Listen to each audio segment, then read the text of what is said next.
Hello, this is Rico Caveglia, and this is your Fearless Aging Podcast, where in every episode, my guests and we strive to offer you proven tips and strategies that you can implement immediately to greatly improve your health and your energy and live a much more successful, fulfilling, long life and to never be old. So we're here to inspire you and empower you to become your best self so you can go out and make a bigger positive difference in the world. And we definitely need people like you to step up and to do that. All right. Now, before I introduce our episode for today and our expert guest, I want to ask you if you are wondering how well are you aging? Well, we have the solution for you. If you go to my main website, agelessliving.lifestyle.com, we have a how well are you aging quiz. So you can see how you're doing.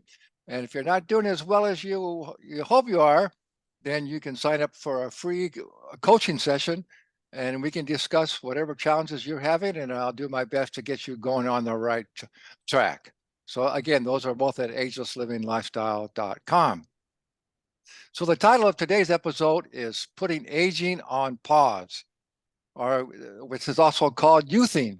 And it's also not only putting it on pause, but you can actually reverse aging. And our expert guest today, his name is Deepak Saini. He's an anti-aging and longevity coach, having spent many stress years in the corporate world and overcoming an autoimmune condition, back injury, and lifelong battle with obesity has brought him to bring a unique perspective to working with his clients.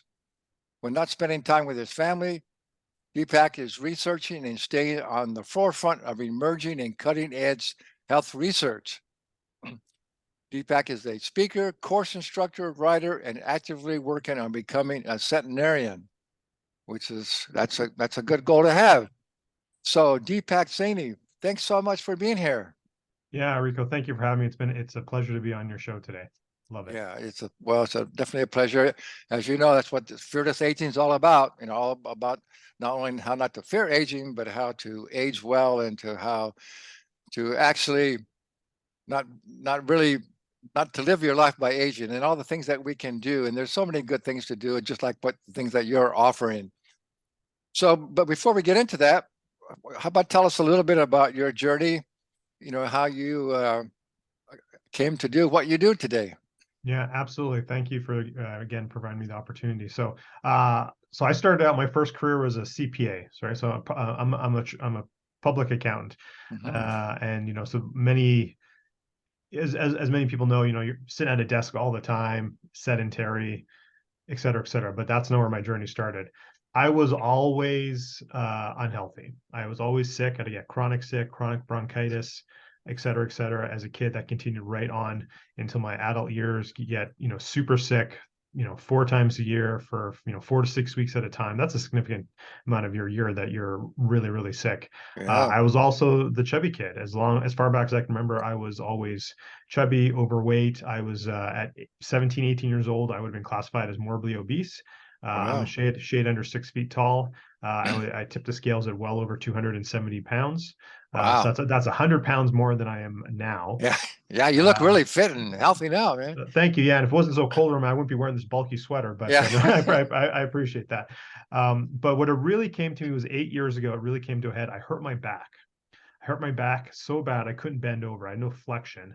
I found out later that I have degenerative disc disease in my L4, L5, L5S1, so low back for those that don't know. I couldn't run anymore. I had started running and doing marathons and half marathons, et cetera. Couldn't golf anymore. But my real low point was my youngest daughter was just an infant at the time. I couldn't bend over enough to pick a 10-pound baby out of her crib. Wow. So that was my low point.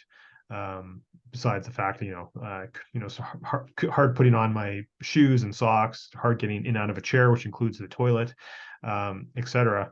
So in trying to find, and I like to say the Western medical system wasted 18 months of my health, run around through the system, ineffective treatments, misdiagnoses, et cetera, et cetera. Finally, I took matters into my own hands and found, I think it's pretty mainstream, but some would call it alternative. PRP as a modality to heal my back. And in researching how to heal my back, remember, I could barely get to work, pain all day long, couldn't pick up my daughter. So I just put all my brain resources into trying to research how to heal my back, I came across the idea of inflammation and the many sources of it. And nutrition is one of the main sources that people put inflammation on themselves purposely. So I talked to my doctor who's doing my PRP, and I know that was a series of PRP sessions. It wasn't a one time. Low back is a very tricky area, as many people know. Talked to him, and he said, "Yeah, you got it. Bring inflammation down." So that day, I cold turkey started eating clean, and I use air quotes because that's evolved over time. But long and short of it is, in 6 months, not only did I heal my back, my autoimmune condition cleared up, and the last 60 of that 100 pounds just melted away. And people started asking me what I was doing and wanted to take me out for coffee, buy me lunch, etc. So I really enjoyed helping people, so they didn't have to go through the same types of struggles that I went through. So after about a year and a half of that, I said, no, I think there's something here. I think there's a higher calling, and this is my purpose. So got some early certifications and started working with people who were like me, low back pain, weight loss. But as I evolved myself in what I want for my own life, and like you mentioned, to be a centenarian plus, I started working with people who are more on the anti-aging and not necessarily lifespan, but they want a long health span. And that's kind of what I'm all about. So well, that's a great story. I just want to say that I've interviewed so many people with sort of a similar story like you that do have some really health challenges, and they stepped up and overcame them. But before I ask you that question, I just want to remind our audience as well, as you mentioned, all the things that you actually did when you took responsibility for your own health and learned about natural healing and what the body really requires to heal and be healthy. See, that should be mainstream medicine and all the natural because Big Pharma just came in and just took over and said, this is mainstream medicine, and all that stuff it's a bunch of, quackery and stuff. And then finally they let a little bit in alternative, but really mainstream, what we call mainstream medicine, drugs and surgery and all those things, that's an alternative. I mean, sometimes they can save your life and they're good for, but mainstream medicine is what you came across, and that's how you healed yourself. So I think that's an important thing for people to understand. But my question absolutely. So Rico, just before you ask the question, I just want to really underline that point. The modern medical system is amazing at acute care. You get a car accident, something like that. But for chronic care, it absolutely sucks. It is terrible for chronic care. We're 60 years in, 70 years in, and they haven't figured it out yet. So I think that says it all. Yeah, not only is it not very effective, but it's downright dangerous. I mean, all the drugs. Anyway, so my question though is always for you is I'm always trying to get to the bottom of it. Why do only some people like you, make up their mind and make the commitment and understand how important their health is and take the responsibility and heal themselves, when the majority of people don't? They just stay connected to the mainstream medical system and spend their whole life, never getting really fit or healthy or energetic. And why do you think that is? I mean, what is it? Why do some people? I think there's two main things I see there. Number one is, I mean, there's a lot of not to go down this rabbit hole, but media, pharma, the government, the medical system, all very interrelated, for sure. I think there's a lot of myths out there. There's a lot of bad policy. Some of it maybe by accident, maybe some of it on purpose. I won't go there right now. But I think there's a lot of misinformation. There's a lot of myths that we have in our lexicon of society that, have been there for, again, 40, 50, 60, 70 years, that were on shaky science back then and have been disproven subsequently, but we still have these myths in our lexicon of society. So I think that's number one. Number two, and I don't wish it upon anyone, but remember, I was so low, I couldn't pick up my daughter. Just trying to heal my back. Now, that was just my journey, trying to heal my back so I could pick up my daughter and get back to life. That was my driving force, my purpose, my mission, my why, if you will. I don't think many people really realize that and identify that in themselves. And that's part of my mission, is when I work with my clients, as what I do, is to help that tie to people, for people. Because if somebody decides I want to lose weight or whatever their goal is, sheer will force alone, like if you are super stellar, like maybe you get 2 years out of that. Most people can't go 2 months on just Yeah. willpower alone. Right. You need to Right. tie it to something, and Exactly. obviously you need good strategies and that are going to work for you, etc. Um, but you need to tie, I feel you need to tie it to something, a purpose, something bigger than yourself. Maybe that's for me. I remember how sucky that was. I never want to go back there. And now I have longevity goals. Yeah. For somebody else, it might be, I want to be around for my grandkids. I want to see my grandkids graduate. I want to go to my grandkids' wedding. Maybe it's not even go to the wedding, it's go and participate and actually be able to dance at their grandkids' wedding, whatever it Exactly. is for someone. So people need to find that. And that's, I think, a big missing piece that doesn't get talked enough about even in the health and wellness industry, and certainly not a society at large with media and all that sort of thing. So Yeah. Yeah. Really well said. I totally agree. And that that I think that's important for to be successful in every aspect of life. You really, in order to achieve your goals, so many people's goals are just superficial to superficial things, and you have to tie a goal to, like you say, you got to drill down for the why. Why really? Why is this really? And be clear on what's truly important in your life. And it usually comes, like as you said, it usually comes down to family. Either you want to be healthy to take care of your family, or you want to be a good role model for your family. You want to be there for your family. So that's the thing that people have to realize, no matter whether it's your health or anything else in your life, in order to be successful, you've got to really understand, what's important in your life, and why you need to do it. And the other thing is, as you and I both we teach, is to, you've got to make health has to be a top priority, because without health and lots of energy, how successful can you be in any aspect of your life? So it's critical that we get this information out to people and realize, and also that they can do it. You've done it. So many people have done it and have come from way down to way up, and it's such an uh, important message. Yeah. absolutely. Rick, I want to mention one thing because I spend probably somewhere in the neighborhood of 2.5 to 3 hours every day on what I call my self-care. Now and we need to get in details if Right. you're interested. Yeah. But some people might say, "Oh, geez, that's kind of selfish. You could be spending more time with your family. You could be reading to your kids. You could be whatever, doesn't matter." And I totally understand where they're coming from.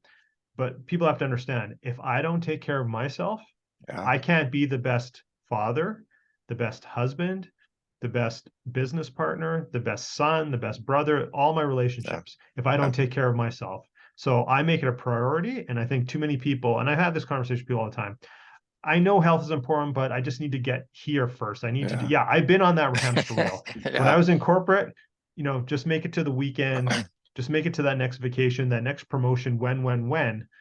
You need to make yourself a priority, and then things will really happen for you. Yeah, that's such an important message, and thank you for that. And again, it goes right back to the old cliche of on the airplane, right? If the oxygen mask comes down, you got to put it on Absolutely. yourself first, so then you can take care of your children. But if you can't breathe, how are you going to take care of your children? So that's so good. So Absolutely. that's a message that we got to keep hammering home to people. Oh, all right, so good. Well, thank you for that. And let's get into. I know you have. Oh yeah, I also forgot to mention before we get into some really good information that you're going to give people some anti-aging habits. I know you have a free webinar that's coming up, and so I want you all to stay tuned till the end, and we'll tell you how you can access this free webinar. So tell us just a little bit about what the title is and what's going to Yeah, come. absolutely. Yeah, thanks, Rico, for mentioning that. Yeah, it's actually a series of webinars. I'm hosting 8 of them, Oh, and they're great. coming up here in the next weekend to spread out. And the title is 5 Steps to Begin to Put Aging on Hold for Driven and Successful Leaders. Now, what does leaders mean? I'm sure every one of your listeners is a leader in their own regard. That doesn't necessarily mean you're a corporate leader, but I work with those type of people. We are this high level entrepreneur with, X success. I work with those type of people. You're a leader in your community. Maybe it's in your church or other organizations you work in. You're a teacher, you're a principal, whatever. You're a leader in yours. And so this is really for leaders, because when you take, steps to improve yourself, it trickles out to your community, to your Mhm. personal relationships. And that's why I work with leaders. So yeah, thank you for mentioning that. And these series of workshops are upcoming here, starting at the end of this week and into next week. And yeah, just some very, good strategies for people to start to move the dial and on their own health. Yeah. So thank you for bringing that up. Yeah, really good. So at the end here, we'll spend another 15, 20 minutes here, and then we'll let you know how you can access those. And I just want to add to that, is being a leader. I mean, boy, we need more people to step up and be leaders. And like I say, we have so many monumental challenges as humanity these days. So we need people to be healthy and energetic and use their knowledge to get out there and make a big difference in the world. So again, thank you for that. All right, so let's talk about. I went through some of these that you have in a book that you written. It's a 7-step guide to anti-aging habits in just minutes a day. So let's kind of go through those. So number one that you had, it was, why all sleep is not created equal, and again, how important sleep is to anti-aging. Yeah, absolutely. We've all heard this again, going back to sort of these myths or these things in the lexicon of society. You need 8 hours of sleep. Well, honestly, they've never actually done that study. That's just a made up number. Because to really track people's sleep in a sleep lab, like, you can't do a big enough study. That'd be just way too expensive. So it's just kind of something that's thrown out there. Now, I'm not saying that's necessarily wrong. What I'm saying is that some people need 8 hours, some people only need 6. It depends on your lifestyle, your stage of life. Obviously, kids need way more sleep. And then as we get towards the, a little bit later, 50 plus, 60, 70 plus, you probably need a little bit more, and maybe need less. And it depends on a lot of factors. So just trying to make the point that, not all sleep is created equal as well. A lot of people are like, oh, I'm in bed for 7 hours. Well, but are you really sleeping? I don't have it on at the moment because it's charging, but I use the Aura Ring to track my sleep. Yeah, those are how good. much deep sleep I get, how much REM sleep, how many times I'm interrupted. The biggest surprise to me is how many times we get interrupted. Our sleep gets interrupted. We don't even realize it. Yeah, sometimes you remember you got up to the bathroom, you got up to have a sip of water, whatever the case may be. But sometimes you're like, gosh, I was up 7 times. And I'm not talking about like sleep apnea or anything like that. That's a whole different story. But just so I guess the point of it is just really getting people aware of how to really quantify the actual sleep they're getting, and then the steps and habits to improve their sleep. So that, because I think sleep, if there's one health related thing that probably affects it all, is probably getting adequate sleep. That's right for you, the individual, not your wife, not your kids, not your neighbor across the street. It's right for you. Yeah, that's so important. Yeah, we know now how sleep is so vitally important. It's one of the absolutely most important things. That's when our body detoxes and regenerates itself, And I just want to add to that. There's been studies, they've done cognitive studies to people with, and they found that when they give them these cognitive tests, when you get less than 6 hours of sleep a night, for every hour, you perform less well on those tests. If you only got 5 hours, you don't perform as well as you did if you had 6 hours and 4 hours and so on. So it's vitally important to get a handle if you're not sleeping well. Absolutely. And one thing I like to tell leaders, and again, it depends on the industry, but when you have your people working really late at night, working on finishing a project or something, and then go home, get 3 hour, 4 hour sleep, come back, and we'll hit, you're probably better off to send them home on time, or maybe just a little bit late, get a good night's sleep and come back, because they're going to be so much more productive, so much more refreshed. So absolutely to your point there, just 3-4 hours sleep, you're getting garbage work from people that are coming back later. Yeah, that's a great point. Okay, number 2 is talk a little bit about fasting and what you say here. It's not really a daunting idea. A lot of people have a little concern about that. So talk a little bit about fasting and how you maybe can do it in a manner that's pretty easy for everybody. Yeah, like a lot of people think fasting, like, oh my God, you're going to starve yourself on purpose. Like, okay, first of all, when you're starving is when you don't know when your next meal is coming. Now, there are people in the world who that is legit for them. And probably all our own neighborhoods, obviously in developing parts of the world, right? So we're not talking about that. We're talking about choosing when you are going to have your next meal. Now, most people already fast. Guess what? The time you're sleeping, you're fasting. And again, back to the sleep, maybe it's 6 hours, maybe it's 8 hours. Most people probably are not eating right up until bedtime and are not grabbing for whatever first thing in the morning, like immediately out of bed, like they don't have a muffin sitting beside the bedside table. Right? So some people are already having some 8, maybe 10 hours. Do.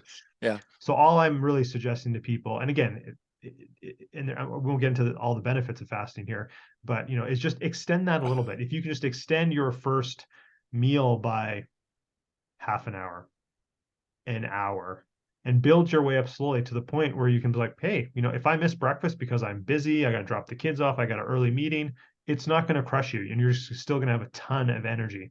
So that's what I like to work on with my clients, is get them to be, I think most people are, certainly Rico, this, be fat adapted. So they can tap into their own body stores temporarily, to get through their day, actually maybe even have more energy than if they grab the toast and whatever they might be having. But Right. it's not a daunting task. Just extend it a little bit to the point where, 16, 18 hours without a meal is like not a stressor to your body. You're not freaking out. When your next meal is coming. It's not a big deal. You can handle it. And of course, again, it's individualized, different life stages, Right. men, women are a little bit different. So yeah, that's kind of the point around that. I just want to add to that too. It is well known now that ideally you should not eat at least 2 to 3 hours before you go to bed, because your body shifts. When you go to sleep, your body shifts into what's called anabolic metabolism and repair, and if you're still eating, then you're still into what's called catabolic, where you're breaking down, and then you have to get rid of the waste products, and so your body doesn't have a chance to repair itself for the next days. So you really want to at least have 2 hours without eating before you go to bed, and then, like say, if your goal is to, if you need to burn some excess body fat, it's kind of recommended that you try and eat within an 8-hour period. But you don't have to do that every day either. You don't have to do it every day. Just maybe once in a while, and see whatever works for you. Yeah, it's totally individualized. Thank you for bringing that Yeah, up. Again, yeah, how I fast is not how any of my clients necessarily need to right, fast, right? It's really individualized, and what's going to work for you, your goals, and your lifestyle. right, exactly right. Okay, and then number three, you know, we we have a lot of the same concepts that we talk about. You and I both do. Like in my book, Ageless Living, instead of talking about exercise, I talk about movement. Movement is improvement, and so you talk about movement comes in all forms. So let's talk a little bit about some kind of the different movements that can be really beneficial for you. Yeah, absolutely. Number one, I think, I'd start off with just simple walking, right? Hmm. Homo sapiens are meant to move. We have two legs for a reason. We're meant to move forward. That's how our bodies are designed. So I love a lot of low level walking throughout your day, greasing the groove, getting up from your computer. It's regular intervals, taking a little break, walk around the block, take your whatever that looks like for you. So that's one. And again, this is going to be highly individualized, depending on people's goals, stage of life, et cetera, et cetera, et cetera, a million things. But then I like some strength training every week. And again, that looks like different things for different people. But we need to keep, well, depending where you're at, we need to build and keep our lean muscle mass as we age. That's probably the number one thing Yeah. for as we get past a certain point, let's call it 50s 60s plus, for health, is to maintain lean muscle mass. Hmm. And then we also want a strong cardiovascular system, so we do need to jack it up sometimes and get just to the right heart rate. Again, individualized for you, and that could be on a machine like an elliptical or something. That could be doing short little sprints or hit training. I myself personally, when I do my strength training, I do it very intense, very short, twice a week, and I'm getting a strength training and a cardio workout because I'm working so quickly as I do hit training. So Right. again, there's a million flavors of it, but and the other important part is, I think, we don't talk about enough, is play. Do the things you enjoy doing. Maybe that's running around with your kids or grandkids. Maybe you always used to love to swim. Get back to swimming, ride your bike, whatever's fun for you, and just incorporate movement into that. I think that's I don't know, somewhere around 15, we kind of like, oh, we got to get serious. You got to get ready for college and blah, blah, blah. And we kind of like make things not funny anymore. Get back to it. Maybe it's dancing. Maybe it's goofing around again with your kids or grandkids and listening to with the music that they like, that maybe you cringe at, but hey, just do the latest dance the kids are doing and be a goof and just have fun with it. Movement takes all forms, and just the more we move, there's so many benefits to it, as you know, Rico. So I'm just Yeah. a huge proponent of movement in general. Yeah, I totally agree with that, and about playing, having fun. I interviewed a guy a couple of years ago. You'll like this. He's an older guy. He's kind of eccentric, and he does a lot of some really kind of strange stuff. But he has a website called "Never Leave the Playground." That is so cool, and I can so identify with that, because here in San Diego, I work out with my clients quite often out in parks. We like to work out outside, and I do a lot of my own training. A lot of times at like a playground, because there's a lot of bars and things you can do. You can do a lot of workouts there. And I always see these people coming up with their kids. And the kids are all excited. They're running, they're yelling, they're all happy to be there. They're jumping, having a good time. And what are the parents doing? They're sitting on their fat butt looking at their phone, And I feel like going over and telling them, hey, this is not just for kids. Why don't you be out there doing some stuff and have some fun? Absolutely, yeah. Like I don't all the time, but a lot of times I'll I'll play tag with the kids and Yeah. stuff like that. And then in between, yeah, I'll grab the monkey bars and do some pull-ups and in between so that's all a little extra. That's a little extra things, right? Just greasing the groove whenever you get a chance. Yeah.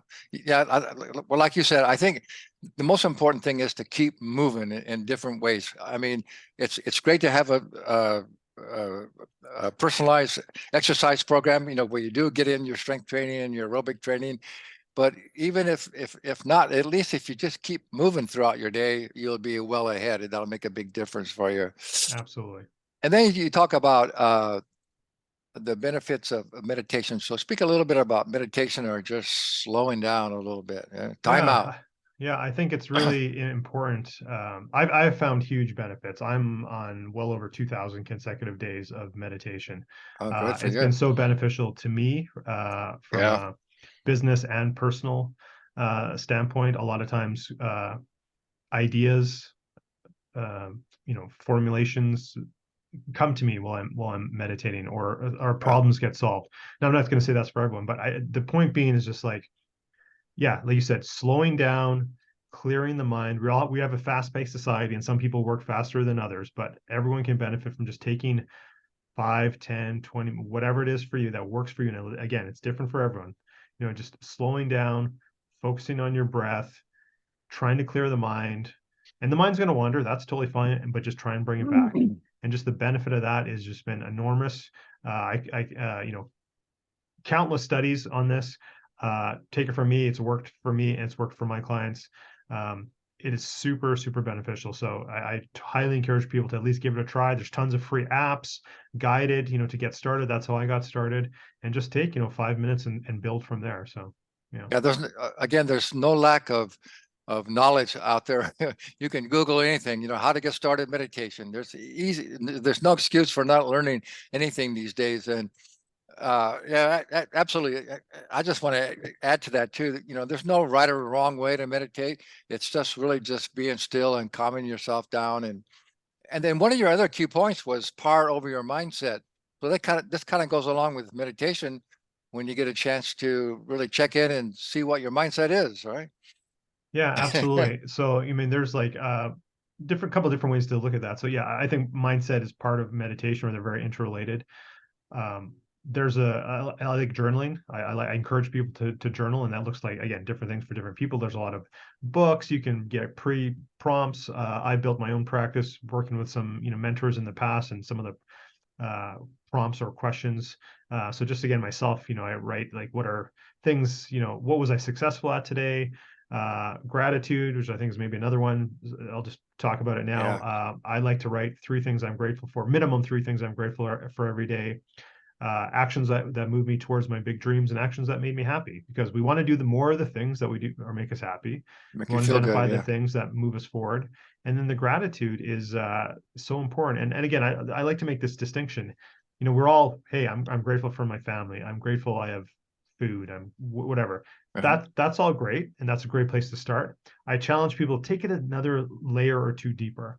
So of course, I'm grateful for my family, but I try to take the level of like, I'm grateful for that smile my daughter gave me when she did this, or we had this interaction and she gave me that look of, she finally figured it out, and her eyes opened up when she finally clicked. Take it another level deeper. At least, start at a higher level wherever you're comfortable, and go a little bit deeper, because I think that's where the real magic happens there. And then just as far as the timing, because I get this question a lot as well. The best time to do meditation, the best time to do gratitude work, the best time to journal is when you will actually do it. I don't care if you do it in the morning. I don't care if you do it at night or whatever.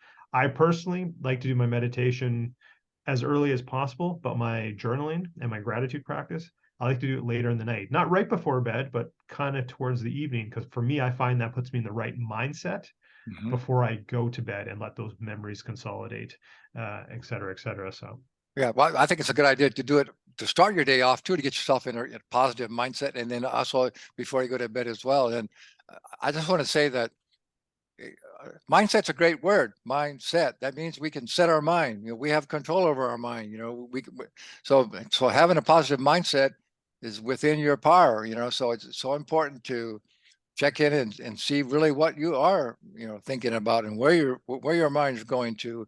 And if you catch yourself with a lot of negativity, you can realize you can reset your mind. You can focus on what's positive and what's good in your life, and what you want to accomplish in your life. That's so important, because it really is mind over matter is so true. So you got to get a positive mindset, and how it relates to aging. You got to believe that you can stay healthy and energetic all your life.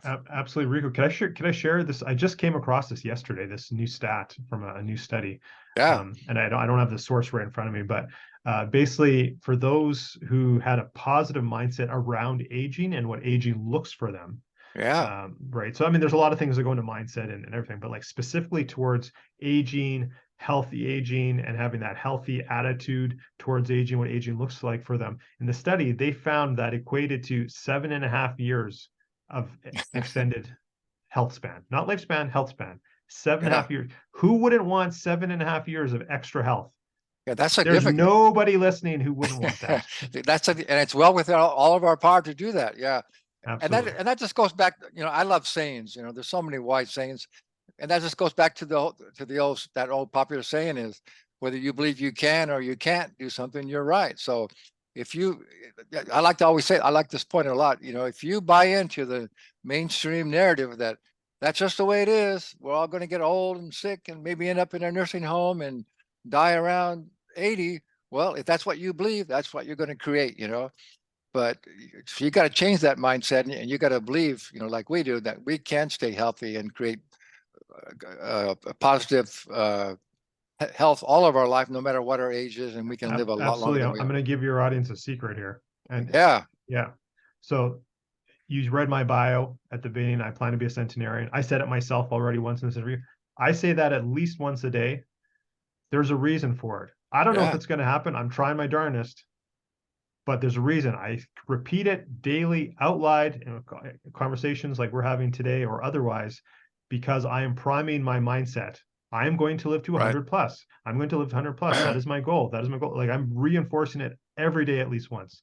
So try it for Yeah, yourselves, no, folks. absolutely. Well, that's why the reason that's an affirmation, and why affirmations can actually work is because, as we know now from quantum physics, everything in the universe is just made up of impulses of energy and intelligence, and so even our thoughts and our words are energy. So when you're putting out that energy out to the universe, it connects with all the other energy fields, and that's what you're going to attract. That's what you put out. And so that's why positive affirmations can be effective, and they're definitely worthwhile to do. Absolutely. Absolutely. All right. So here's one that I'm interested in asking you. You say the largest area that people tend to neglect, and what could that be? Yeah, I'm going to answer two different ways. I'm going to give a little extra bonus for everyone. So I think number one is recovery. A lot of people, so recovery is not sitting on the couch and watching Netflix. So you did your workout. Okay, great. Awesome. Congratulations. You did your workout. But then sitting on the couch and watching Netflix is not recovery and being sore for 2 days. I'm talking about active recovery. So at the basic level, stretch properly afterwards. Mhm. Maybe you foam roll. Maybe it's a massage. Maybe it's having a sauna or a hot tub. Hot cold contrast therapy. I'm a huge proponent of that. I do that myself. So active recovery is actually something that most people don't do, and you'd Mhm. be surprised at how many type of A-type personalities, leaders again, who are doing the thing. They're crushing it in business. They're doing their whatever they're doing their century bike rides on the weekend, Right. or whatever their case may be, and they don't actually recover very well. So that's number one. And the second That's a good is point. breath work, is actually controlling your automatic nervous system through breath work. And I kind of think I think breath work falls into a lot of different buckets that I work on with people, but certainly here as well. It's just learning to breathe properly Absolutely. Breathing through your nose. Your nose is meant for breathing. Your mouth was meant for eating. Too many people are mouth breathers. Mhm. Learn how to breathe properly through your nose, how to recover from stressful situations through your nose. And this is just, it's getting out there a little bit more, but not in the mainstream lexicon of society, and how to breathe properly and et cetera. So I just, again, just trying to make people aware of that. It's certainly something I work on with my clients to incorporate that into their lifestyle. Yeah, and that's absolutely so. And that's one of the main components of yoga, is learning how to breathe correctly. And, when I work with my clients still for fitness, before we start our exercise routines, we always do a warm-up routine, and we start with deep abdominal breathing. And I always tell people, this is the most important thing that we're doing right now. This is the most important thing that's going to help you with your health and everything in your life. Is to get more oxygen into your, and is to breathe more, and that's absolutely right. So that's such a good point. And I just heard a really cool saying just the other day. It says, "Peace is just a breath away." Isn't that cool? If you're Absolutely. feeling like you're unpeaceful, or you're a little anxious, or you're not settled, just take some nice deep breath, and peace is just a Actually, breath away. Rico, shameless plug for the workshop. In the Yeah, workshop, I actually show a very simple, and there's a ton of awesome ways to do breathing, but a very simple way to just automatically bring your automatic nervous system down, bring your heart rate down, and get in a nice peaceful state. So, that was a nice prompt, unplanned, nice prompt for that. So yeah, come yeah. to the workshop, and you're going to learn a very simple breathing technique to just bring your heart rate right down in like 20 seconds. Oh, that sounds so good. Okay, well, I think that was some really valuable information. And of course, if you want to go in more in depth in all these areas that we talked about, you definitely want to get a hold uh, of Deepak, and we'll put how to contact him, and also how to enroll in his free workshop. We'll put that in the show description. So I highly recommend that you do that. So Deepak, I really appreciate We'll that. also put in the guide that Rico was just reading here, my free Yeah, book for people. We'll put that in the show notes as well. So no, yeah, I got Rico, it. thank you. I appreciate the time today. It was fun chatting with you. I really appreciate it. Yeah, it was really fun and really some good information. Okay, so what last words do you have to maybe something that inspire people to take action on what they learn? Absolutely, absolutely. I just everyone's going to be coming from a different place, right? We all have our own challenges, our own backstories. I just want to really make it clear, wherever you're at right now, doesn't matter how old you are, what your body's like, what conditions you may have, et cetera, it's never too late. You can just start right now. And if I could just, Rico, do I have a minute to share a really quick story? Sure, Really quick. sure. Okay. So I was working with this lady just last year, 73-year-old grandma, um, thyroid medication. She went and got labs done. Her doctor didn't like her results. He wants to put her on blood pressure medication, a statin, and something else I can't remember off the top of my head right now. Totally freaked her out. And she's like, there's got to be a better way. Nope. This is the way it is. If you don't get on these medications, I'm not going to refill your thyroid medication. So she was very upset, freaked out. We have a common connection, so she was able to get a hold of me. We worked together, even on just a part-time basis. And we really worked on a couple things: breath work to really sort of control her stress response. We incorporated strength training. She was already eating pretty good. Her nutrition was pretty good. She already did a lot of low level movement. We upped the notch a bit for her cardiovascular health. Started strength training. Now, so we worked together for 6 months. While not perfect, her blood pressure came down. Her cholesterol came down enough that her doctor's like, "Okay, I'm going to give you another 6 months. Keep at it," and didn't harp on her. So she was thrilled with those results, but not even intended, result that she wanted. But in those 6 months, 73-year-old grandma lost 32 pounds as well. So Yeah, it's never too late. Don't say, "Oh, I'm too old. I'm this. No, you can do it. 73, 83, 93. It doesn't matter. You can start anytime. that's right. Otherwise, it's just an excuse. Anything you can come up with for not doing it, just an excuse. So that's so good. That's perfect. Because I always end all these sessions with that. We always give you some really great information and guidelines to follow. And so I love the saying that action without knowledge is useless. So you got to step up and take action on what you learned today. So thanks very much for being here. And if you enjoyed today's episode, Thank you, Rico. I appreciate it. yeah, thank you. It was great. So if you enjoyed today's episode, subscribe to our channel and tell your friends about the Fearless Aging podcast. Thanks a lot, Deepak. That was great. Thank you.